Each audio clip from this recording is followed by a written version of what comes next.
Invictus, my kings, welcome back to another part of the Total War Shogun 2 Total Full of the Samurai Prussia playthrough. And today we're doing a little bit of a voiceover. This is also a little bit of a shorter video, but we're doing a voiceover because, well, the audio got a little bit effed up when I was recording live. So today we'll be doing a voiceover, and I thought I'd take this opportunity to do a little bit of a review of the mod, of the Total Full of the Samurai mod, while we are mopping up the United States here in the campaign. There are no real battles fought in this part because, well, there wasn't a reason. The enemy ran away, and so there wasn't a reason to fight a battle. And playing offensive siege battles in Shogun 2 is a disaster. The siege battles in Total War Shogun 2 are best played in defense, and on offense it's best just to auto-resolve, I think, because the battles are just not fun. But the Total Full of the Samurai mod, honestly, it's pretty decent. There are a lot of issues, however. One of the issues, if you notice the notification bar there on the right side of the screen, constant rebellions, constant pop-ups about rebellions, yet the rebellions never seem to spawn at all. It's almost as if there is some sort of strange bug where it pops up in some regions. In some regions you do get rebellion, so you have to be a little bit careful about where and how and what exactly the province is that you hold. And sometimes you can just capture a province and immediately march away because there's no threat of there ever being a rebellion at all.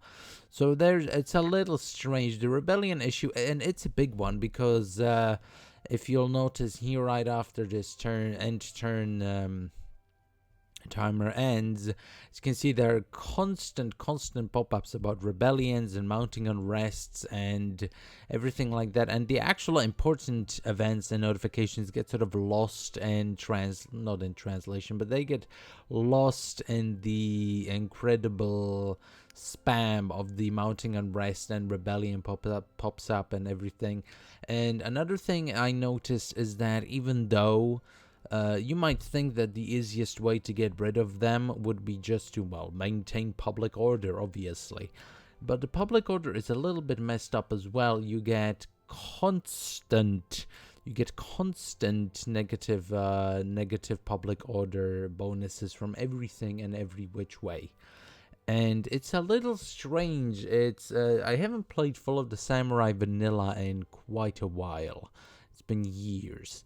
However, I don't remember it being this bad. I really don't remember it being this bad. I've played a number of co-op campaigns and single-player campaigns. And if the public order issues were this bad, I surely would have remembered them. But as far as I recollect, they were never this either this spammy or this heavy or anything of the sort. I actually found, from what I remember, Full of the Samurai being quite lenient, not quite lenient, but quite normal, sort of on the same level of your like Empire Total War or Napoleon Total War, which are the two Total Wars that I played the most at the time that Full of the Samurai released. And the public order issues in this game are far more pronounced than, for example, in Total War Rome 2, where you can just reset the public order by raising. And in Total War Attila, it's a little bit different, but this is actually a funny moment. Here the enemy army sallied out with just cavalry and just cannons. This is a little bit of an issue with the mod itself, is that the AI doesn't really know how to handle all these units. It recruits them a little chaotically. And for example, the United States, from the battles that I showcase, you can see that they actually recruited pretty decent armies. Not the best, obviously. For example, not the volunteers, but conscript units were a little bit trashy. And the volunteers weren't all that great either. But the colonial line infantry is relatively decent, and that's, I think, the case for all of the European nations showcased in Total Full of the Samurai. The colonial line infantry is just nice. It's the middle ground, it's what you go for. But a little bit of an issue apart from that I noticed with the mod is that there doesn't seem to be a huge amount of difference between the individual tiers of infantry and of your units. I stuck with colonial line infantry for a majority of this playthrough. As you can see, majority of my armies are made up of colonial line infantry. And I compared the stats with a regular line infantry. And Prussia also gets access to various German line infantry units like Bavarian line infantry and so forth, Württembergian line infantry and so on. And the stats are incredibly similar. The cost is similar, not really that dissimilar. You would expect colonial line infantry to be almost like militia for Prussia and for the United States and all these nations. But I think actually your sort of militia units are supposed to be the conscripts and the volunteers. That's what your quote-unquote militia units are supposed to be. However, it's actually quite difficult to get them. You have to construct a separate building, you have to construct separate buildings for volunteers and then for conscripts, whereas I think what would have been there we go, powerful faction destroyed the United States, we managed to wipe them out.